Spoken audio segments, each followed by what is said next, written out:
Welcome student. इस video में प्रश्नावली 10.1 प्रश्न नंबर 6 पढ़ेंगे।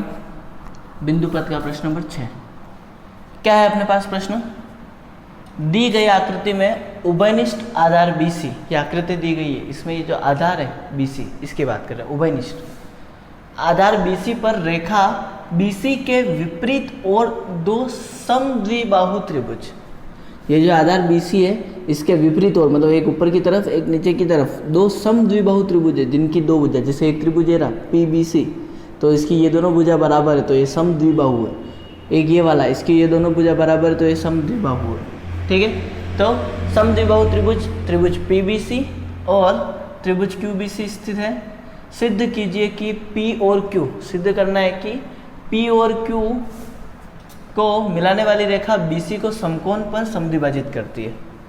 P और Q को जो मिलाने वाली लाइन है ये इस BC को समकोण मतलब 90 डिग्री पर समद्विभाजित करती है, बराबर दो टुकड़े करती है। ये चीज़ सिद्ध करनी है। सबसे पहली बात सिद्ध क्या करना है, ये दोनों कोण 90 डिग्री, साथ में ये टुकड़ा इस टुकड़े के बराबर। ठीक है, शुरुआत करते हैं अपन। सिद्ध करने वाले प्रश्न किस तरह के होते हैं, तो इसमें सबसे पहली जो लाइन आती है वो आती है दिया गया है। क्या दे रखा है अपने को प्रश्न में, ये लाइन लिखनी है। आधार BC व BC के विपरीत और समद्विबाहु त्रिभुज PBC और QBC, ये चीज दे रखी है। ठीक है, तो अपने को दे क्या रखा है, आधार BC व BC के विपरीत और दो समद्विबाहु त्रिभुज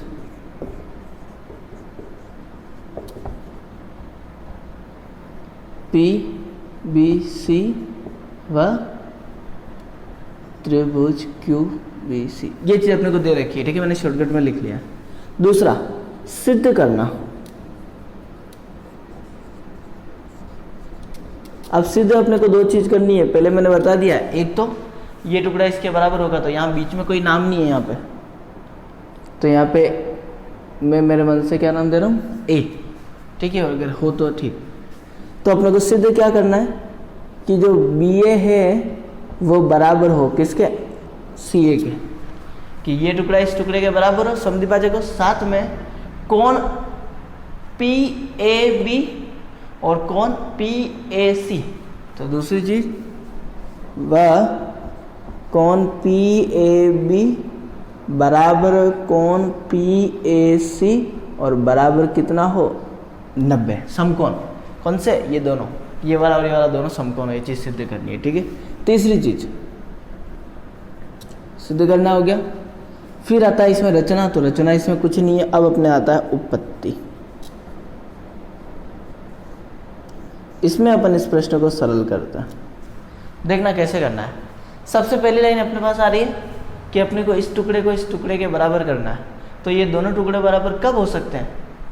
ऐसे प्रश्नों का एक ही तरीका होता है, त्रिभुजों की सर्वांग समता।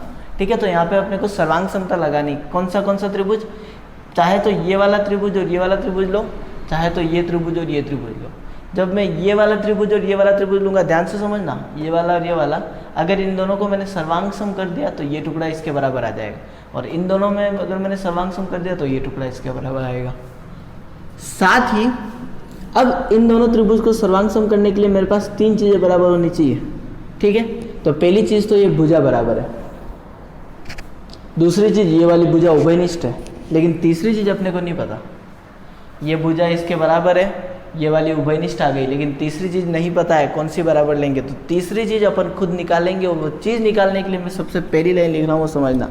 सबसे पहले मैं लिख रहा हूँ त्रिभुज BPQ व त्रिभुज CPQ में मैंने दो त्रिभुज लिए, BP व Q, इधर CP और Q, इन दोनों त्रिभुज की बात कर रहा हूँ।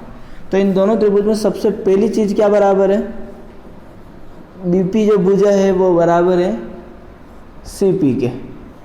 क्यों बराबर है, ये वाला टुकड़ा इसके क्यों बराबर है? क्योंकि ये कौन सा त्रिभुज है? समद्विबाहु। और ये कहाँ दे रखा है अपने को? प्रश्न में दे रखा है। तो सिंपल सा आपने को ये लिखना है कि दिया गया है।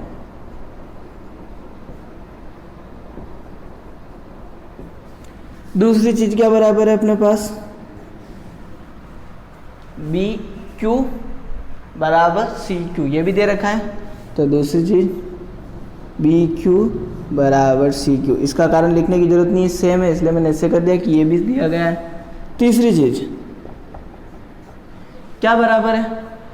इस वाले त्रिभुज की और इस वाले त्रिभुज की ये भुजा दोनों में आ रही है, तो बी पी क्यू बराबर पी क्यू। तो तीसरा है अपने पास पी क्यू बराबर पी क्यू, कारण क्या लिखेंगे? उभयनिष्ठ भुजा।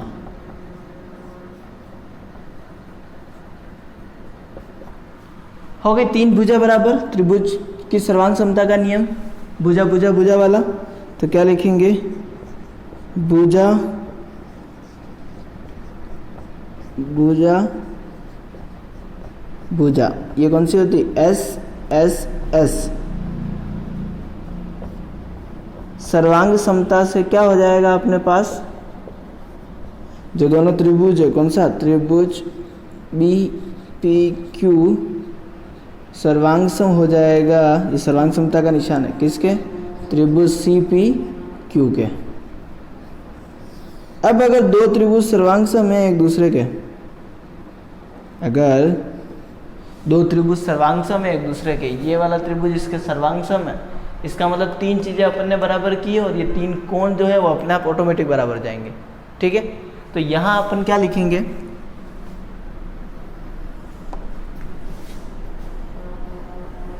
तो अगर ये चीज हुई तो जो कोण बी पी क्यू है वो बराबर आएगा कोण सी पी क्यू। कौन सा? कोण B P Q. B P Q इस वाले त्रिभुज का ये वाला कोण किसके बराबर आएगा? C P Q. C P Q इस वाले त्रिभुज का ये वाला कोण। तो मैं बी पी क्यू को बी पी ए भी तो लिख सकता हूँ, उसमें भी तो कौन ये आ रहा है, उससे कोई फर्क नहीं पड़ेगा। ठीक है, बी पी क्यू लिखो या बी पी ए लिखो, कौन ये आ रहा है, तो मैं बी पी क्यू की जगह लिख रहा हूँ कौन बी पी ए और वहाँ लिख रहा हूँ कौन सी पी ए।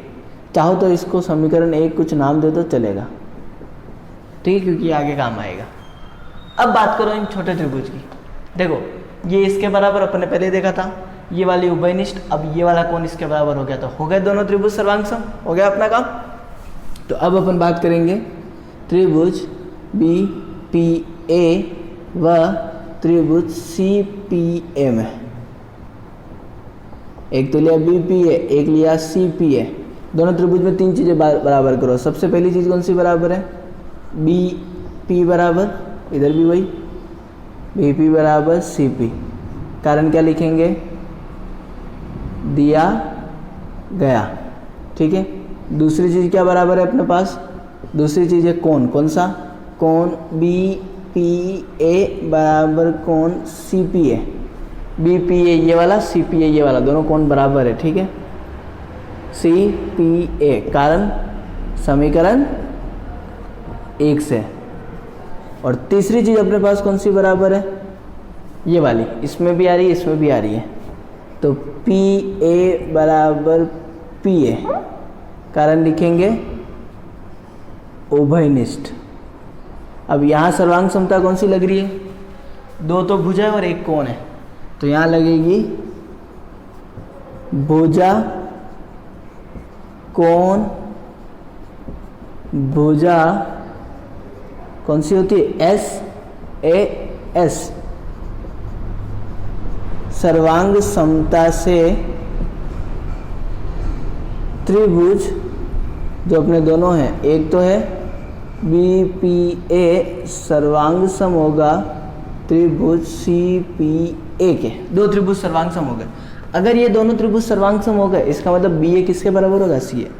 तो जो अपना बी ए है वो बराबर होगा सी ए। एक चीज हुई अभी, तो वह ये वाला इसके बराबर होगा, ये बात तो क्लियर है। साथ में ये वाला त्रिभुज इसके सर्वांग सम है, तो ये वाला कोण इसके भी बराबर होगा। तो मैं क्या लिखूंगा? कोण बी ए पी बराबर होगा सी ए पी के। वह कोण BAP बराबर होगा कोण CAP, ये चीज़ भी होगी। इसकी मुझे आगे वापस जरूरत पड़ेगी तो इसको मैं नाम देता हूँ समीकरण 2। ठीक है, अब ध्यान से देखना यहाँ पे। ठीक है, मैं लिख रहा हूँ सरल रेखा BAC के लिए। BAC कौन सी रेखा है? एक सरल रेखा, या एक लाइन काटनी है तो किसी भी सरल रेखा पे जो दो कोण बनते हैं उनकी जोड़ कितनी होती है? 180 रेखिक कोण। तो क्या लिखेंगे? कोण BAP प्लस कोण CAP बराबर 180 डिग्री। कारण रेखिक कोण, ये जो CAP है, अब जो BAP है समीकरण 2 से मैं उस BAP की जगह क्या लिख सकता हूँ? CAP। तो यहाँ आ जाएगा CAP प्लस कोण CAP बराबर 180 डिग्री।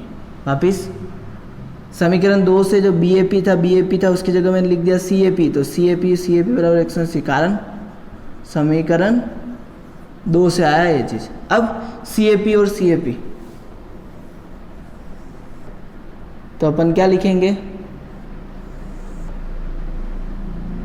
CAP प्लस CAP, दो कोण CAP बराबर 180 डिग्री।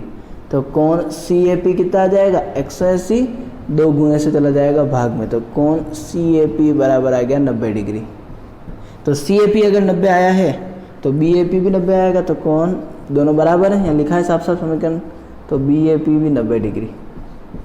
तो बस पहली चीज़ तो ये चीज़ हो गई, BA बराबर CA हो गया, BA बराबर C हो गया, और ये वाला कोण इसके साथ 90 डिग्री हो गया। इसका मतलब कि PQ जो है वो BC को समकोण पर समद्विभाजित करती है। किस पे? समकोण 90 डिग्री पे क्या करती है? समद्विभाजित। ठीक है, तो ये दोनों तो अपन ने अभी निकाल लिए। वह अपना जो ये चीज़ है BA बराबर CA पहले से है, तो क्या लिखेंगे? PQ BC को समकोण पर